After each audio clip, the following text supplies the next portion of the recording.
Some of our best story ideas come from you, but in tonight's Operation Safe Roads, this story idea comes from our producer, who was in a crash and thought she, of all people, should know what to have and what to do.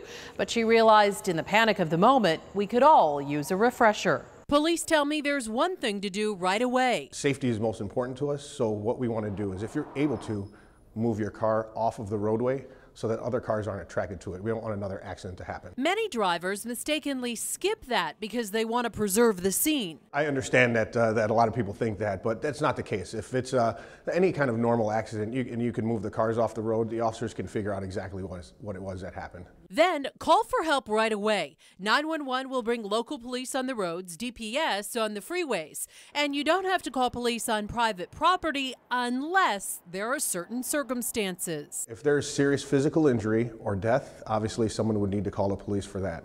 Also, if there's significant damage to the property that was damaged on the private property, or if a crime was involved, we would need to be called for that. And don't forget to make sure the essentials are in your car right now. The first thing, obviously, driver's license is going to be the first thing that you need. Your proof of insurance, that's current.